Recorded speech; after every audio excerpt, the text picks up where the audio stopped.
वैतागाला शपथ. भाऊजी असं मध्येच काम सोडून आले, तुम्हाला कळलं काय म्हणजे दूध उतू गेलं ते? माझी खबर घ्यायला आले का तुम्ही? तुमची खबर घ्यायला नाही आलोय मी वेगळ्याच कामासाठी आलोय. खबर घ्यायला. बाप्पा भगवंता, पावला रे बाप्पा. माझ्या पोटात खड्डा पडला होता, मला वाटलं दूध उतू गेलं. आता तुम्ही आले आणि आता तुम्ही माझी खबर घेता की काय? नाही, मी काही त्यासाठी आलेलो नाहीये. खबर तुम्ही चला आतमध्ये जा आणि माझ्यासाठी चहा घेऊन या. आता ना चांगलं आलं ठेचून आणतो. फक्त एकच कृपा करा, मायावर गरीबावर कृपा करा. मार्ग कापू नका, म्हणजे माया पगार कापू नका. परत दूध उरलायच कुठे कापायला? चल जा. पगार कापायच्या गोष्टी करते. चल तू जरा आतमध्ये चल.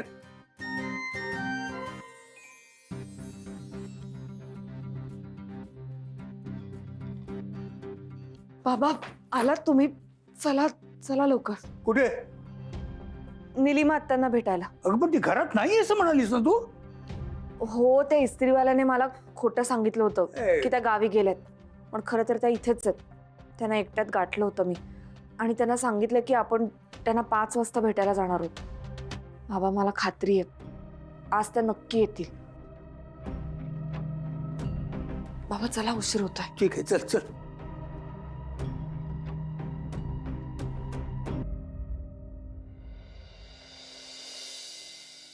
आपण इथे आलोय खरं, पण काही भानगड झाली तर म्हणजे मला बघून तर तिच्या नवऱ्याचं डोकं फिरलं आणि त्याने काहीतरी ते लफडं करून ठेवलं तर फुकटचा गोंधळून जाईल ना सगळा. हा, डोंट वरी बाबा, आपण इथे जरा थांबूयात थोडा वेळ, येतील त्या.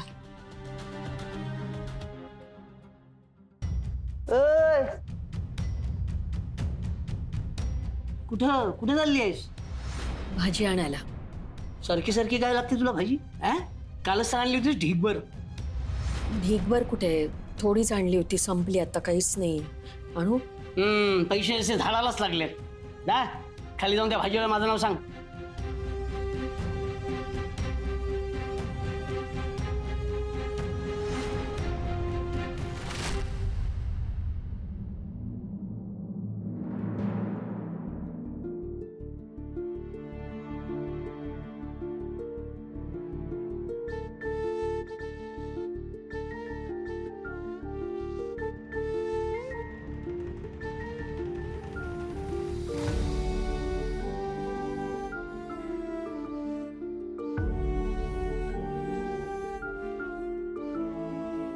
गेलो.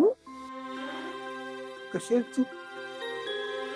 चल माझ्यावर चल, मी तुला न्यायला आलोय. चल माझ्यासोबत. ऐक ऐक ऐक ऐक, जाऊ नकोस, थांब. कोण तुम्ही? काय चाललंय? नाही मी म्हणजे हे परवापासून बघतोय हा माणूस इकडे घेरट्या घालतोय. हा त्या आईला चांगल्या घरचा जेंटलमन दिसतोय. अरे आणि असले धंदे करतो का? आमच्या वस्तीतल्या बायकांना छेडतो का तू? हा, पाक्या भाईला कळलं ना बारीक तुकडे करेल आणि नदीला फेकून देईल तुझे. हा का हो जाधव वहिनी, काय मॅटर करतोय? हा हे बघ तू. ए काय बघतो काय? ए चल निघ इथून, निघ रे निघ. काय चाललंय? निघताय का खोलून ठेवू एकेकाला? ए पाक्या बाय, ह्यो माणूस कांड करतोय. आपल्या वहिनीला छेडत होता ह्यो. हे तू खोलून टाका याला. अरे बघताय थांबा थांबा, खबरदार कोणी त्याच्या अंगाला हात लावतात. तुम्हाला काय वाटलं रस्त्यावरचा मवाली येतो? गुंड आहे? भाऊ आहे तो माझा, सख्खा भाऊ, माझा बाळजादा आहे तो.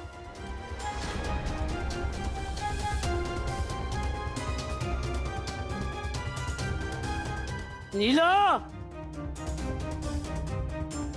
बाप्यांसमोर आवाज चढून बोलायला लाज नाही वाटत? तुझा बाळजादा आल्यामुळे एवढी हिंमत वाढली तुझी? आणि तू का छळतोयस आम्हाला? 35 वर्षापूर्वी सुद्धा असाच आडवा आला होतास. काय झालं? तुझ्या नाकावर टिचून तुझ्या बहिणीला घेऊन गेलोच ना मी, तरी नाही जिरली. आणि आता 35 वर्षानंतर म्हातारपणी बहिणीची आठवण आली. माझा आलाय असं नाही ऐकणार तुझ्या तर. तुझी हिंमत कशी झाली त्यांना हात लावायची? तूच ना त्या दिवशी माझ्या घरी आली होतीस? हो तीच आहे. बाबा तुम्ही निलिमा आत्याला घेऊन जा इथून. मी कसं जाणार? तू एकटी एकदा तुला सोडून. बाबा नका काळजी करू, तुम्ही घेऊन जा लवकर. ए, माझ्या शरीरातून माझ्या बायकोला घेऊन जायला सांगतेस? हो काय करशील? ए, जास्त शहाणपणा करू नको सांग, नाही तर इथेच गाडून टाकेन या एरियात. ए चाल, घाबरत नाही तुझ्यासारख्या भेकड माणसांना. आमच्या केसाला जरी धक्का लागला ना तर डायरेक्ट पोलिसांना बोलवेन. ए कळलं का? मग आयुष्यभर सडशील जेलमध्ये. बाबा तुम्ही निलिमा आत्यांना घेऊन जा. आत्या प्लीज तुम्ही जा.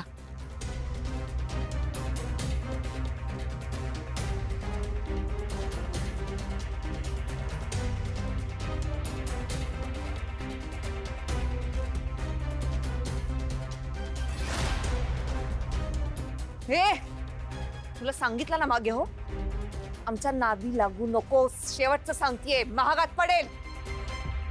नीलो, नीलो,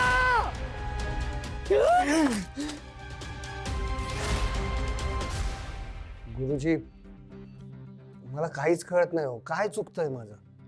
गेले कित्येक दिवस तुम्ही जे सांगाल ते करतोय मी, तरी सुद्धा यश मिळत नाहीये. तुम्हीच म्हणालात ना माझ्या नशिबात राजयोग आहे, पैसा येतोय हो, पण तो निघून जातो. बाळा, मला कल्पना आहे त्याची, आणि तुझ्यावर जो हल्ला झाला तोही फारच दुर्दैवी होता. हल्ला? तुम्हाला कसं माहित? मी कोण आहे? ज्योतिषी. हा, तुझी संपूर्ण कुंडली माझ्या समोर आहे.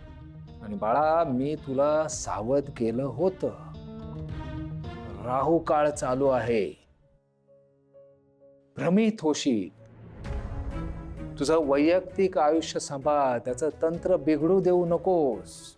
नाही लक्ष दिलंस.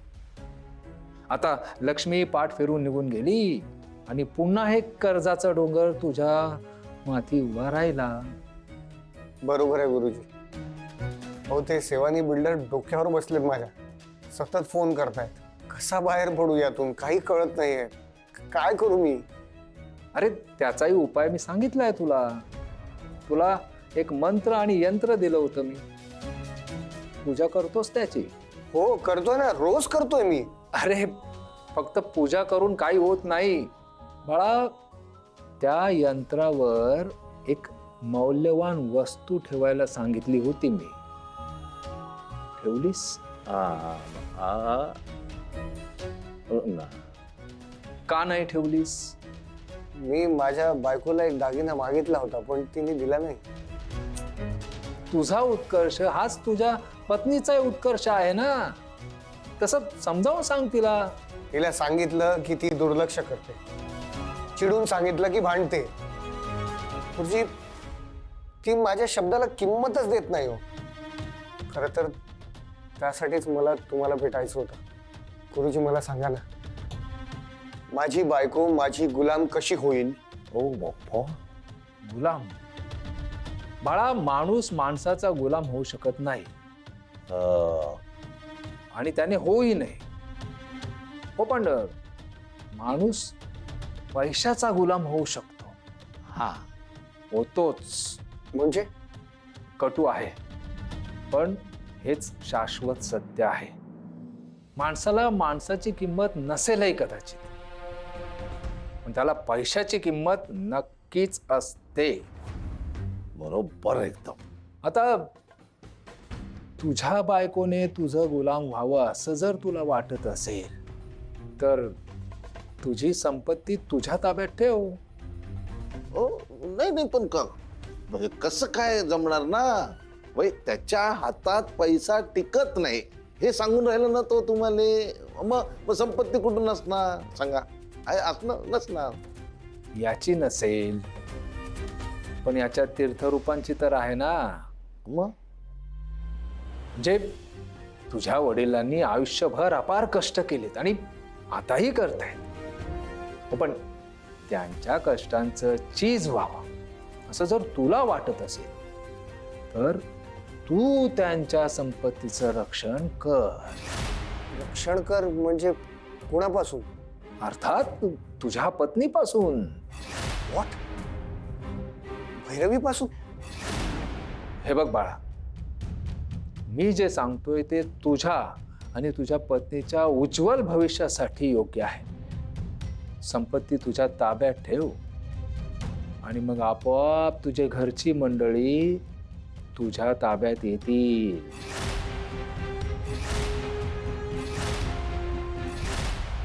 Hello guys, welcome to our new show Business Buzz. This is your business consultant Sayami. You guys can also call me Sam. Time please. ताई, जर काही लोकांना इंग्लिश कळत नसेल तर हा मराठीत बोल जरा हुंगी वाट. So guys, guess what? मी या दिवाळीत घेऊन येत आहे एक स्पेशल सरप्राईज तुमच्या सगळ्यांसाठी. This venture is a dream of mind. So मी आणि माझी टीम एक स्टार्टअप सेट करतोय आणि त्याचं नाव काय आहे? Tasty treats. जर्नी विसरलीस. So you guys are going to be a part of this meaningful journey. So आम्ही यात काय करणार आहोत? आम्ही ना छोटे छोटे रील्स अपलोड करणार आहोत. सो त्यात आपण क्लाउड किचन कसं ऑपरेट करायचं ते डिस्कस करणार आहोत. अजून स्केचफुल बिझनेस मॅप आपण डिस्कस करू आणि tips and tricks of the day हे सगळं आपण डिस्कस करूया. So stay tune for weekly content. ताई विकली नको डेली म्हण. डेली कसं आहे, डेलीला जास्त रीच असतो. So guys, stay tuned for daily content.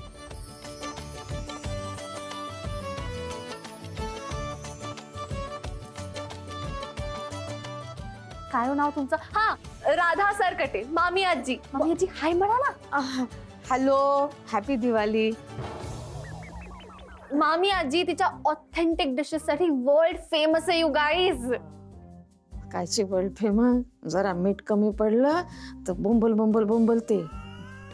She is really very funny guys. पण सिटीत काही इव्हेंट असेल, गॅदरिंग असतील तर मामी आजी केटर करते.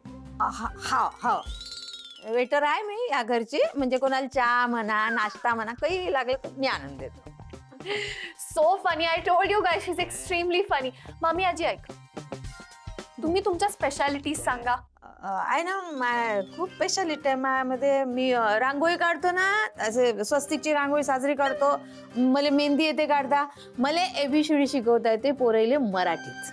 स्पेशालिटीज म्हणजे आपल्या खाण्याचे पदार्थ, खाण्याच्या स्पेशालिटीज. बाप्पा, खाण्याची स्पेशालिटीज विचारूच नका. मला ताक घोटता येते, मिरचीचा ठेचा करता येते आणि भाकर करता येते साजरी. That's it. थँक्यू. ह्या सगळ्या त्यांच्या स्पेशालिटीज आहेत. मामी आजी, तुम्ही आपल्या न्यू व्हेंचर बद्दल काय बोलाल?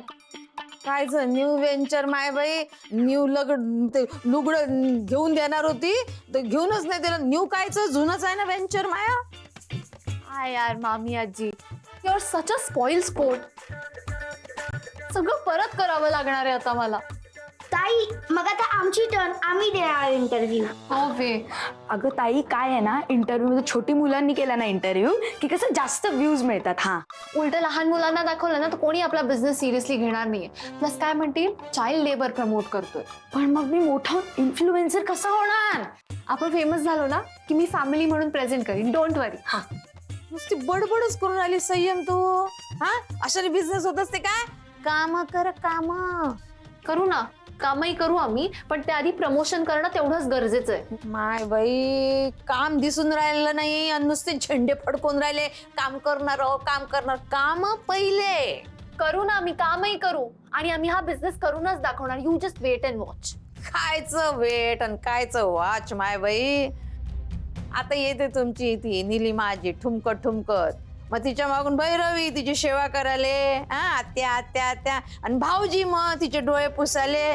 तुझ्यासाठी कोणीच नाही रिकामं इथं बिझनेस करायला, कोणीच नाही. तुला एकटीलेच करावं लागते सारं. बस त्या डबड्यासमोर हाय गाई हाय बैल करत. हा हेच कर तू. काय माझे शब्द लिहून ठेव तू. तुम्ही काऊन टुकुर टुकुर बोलून राहिले? मी जे बोलतो ना सत्यवचन राधा आजी. नाही समजलं? पण गुरुजी संपत्तीवर ताबा कसा ठेवायचा? हा काय ते हातात पैसा नाही ना टिकत त्याच्या. आणि त्याची बायको लाखाचे 12,000 करायला निघाली. असो, तिच्या जीवनात तिने काय करायचं हा संपूर्ण अधिकार तिचा. हा बरोबर बरोबर, आपलं काय केलं त्याला. असं कसं? मी नवरा आहे तिचा. हा हे पण बरोबर आहे. आणि तिचं हे जे काही चाललंय ना ते मला अजिबात मान्य नाहीये. हे जे काही म्हणजे तिची कॉर्पोरेटमध्ये एक नोकरी होती, पण ऑफिसमधल्या पॉलिटिक्समुळे तिला काढून टाकलं. हो, पण काही काळाने ती निर्दोष सिद्ध झाल्यावर तिला ऑफिसने परत कामावर बोलावलं होतं, बरोबर ना? काय करावं माझं सगळं माहित आहे. बरोबर आहे. तुम्हाला कसं? तू बोल, पुढे बोल. बोलत राहतो. गुरुजी खरं तर तिने तो जॉब रिझ्यूम करायला हवा होता किंवा चुपचाप घरी बसायला हवं होतं, पण नाही. आता तिला ते सगळं सोडून स्वतःचा बिझनेस करायचा आहे. कल्याण मस्त. तिला यश मिळू दे हीच सदिच्छा. ऑफकोर्स ते तिला मिळणार. गुरुजी ती इतकी हुशार आहे की ते सगळं मिळणारच तिला. पण गुरुजी सुरुवातीला लाखो रुपये खर्च होतील आणि रिटर्न्स काही मिळणार नाहीत. अरे मग बाळा, बी लावल्या लावल्या झाड येतं का? लगेच त्याला फळ येतं का? वेळ लागतो. हा मान्य आहे, फळ मिळायला वेळ लागतो. पण गुरुजी जेव्हा ते फळ मिळेल ना तेव्हा हेच प्रूव्ह होणार आहे की ती हुशार आहे, ती सक्षम आहे. बाबा शेवटी तिचंच कौतुक करतील, मलाच सगळे मूर्ख ठरवतील. मला हे व्हायला नको आहे. मग सोपं आहे, तिला मदत कर. म्हणजे काय तर बाबा तिच्या हाताखाली काम कर, हुकूम पाळ. अजिबात जमणार नाही मला. तुम्ही जर हे असे फालतू सल्ले देणार असाल ना मी निघतो इथून. बाळा बस, शांत हो, बस. अरे थोरा मोठ्यांनी सांगून ठेवलंय, ज्याला समोर जाऊन हरवता येत नाही त्याला शरण जावं, आणि आपली वेळ आली मग त्याला हरवावं. आता तूही तुझ्या बायकोला शरण जा, आणि मग वेळ आली की तुला तुझ्या मनाप्रमाणे जे काय आहे ते साध्य करता येईल. मी असं काही करणार नाही.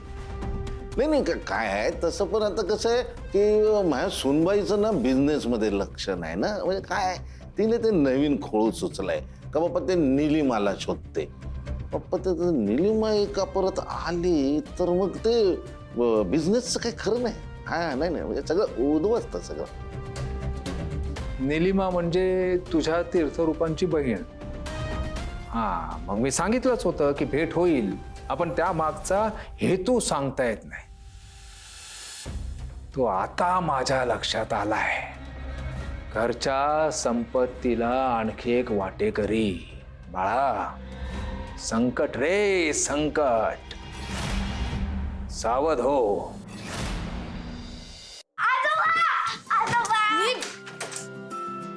आजोबा ह्याने ना स्कूल वरून आल्यापासून काही कामच केलं नाहीये. टाइमपास करतोय. गप्पा बसतो म्हणी. आजोबा ह्याने ना बेडरूम मध्ये सगळे त्याचे बुक्स असे पसरून ठेवलेत. हा काहीच काम करत नाही. आजोबा तुम्ही हिचं काय ऐकताय? एक नंबरची डब्बू आहे. तू संयमी गप्प बस. तू गप्प बस. संयमीताई म्हणाली होती आजोबा, मुलांकडून काम करून घेतलं ना तर त्याला चाइल्ड लेबर म्हणतात. ते ती बिझनेसच्या बाबतीत बोलली होती. काही बोलली अरे नव्हती. अरे अरे बस रे, बस झालं. आपल्याकडे कोण आले ते बघा ते आधी. ए भैरवी आले. या आल्या आल्या आजोबांना काय त्रास देताय? कोण आलाय बघितलं का? निलिमाची. रेयांश त्याने काय कमाल केली. म्हणजे फोटो मध्ये दिसत होते तशाच आहेत या, डिट्टो. अरे तशाच दिसणार ना की खरंच तुमची निलिमा आजी आहे. आजोबा तुम्ही असं काय केलं? तुम्ही आम्हाला सांगायला तरी हवं होतं. मग आम्ही पूर्ण घर डेकोरेट केलं असतं. म्हणजे असं तोरण लावलं असतं, लड्या लावल्या असत्या, रांगोळी काढली असती, वेलकम बोर्ड केला असता. तुम्ही काहीच नाही सांगितलं घेतला आजोबा.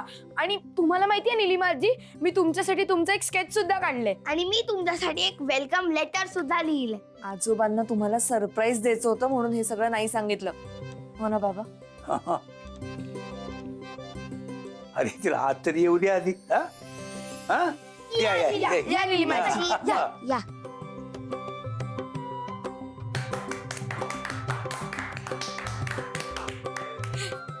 निलिमा, ही आहेत ना, ही जी चिवताई ना, चिवताई, ही आमची इरा.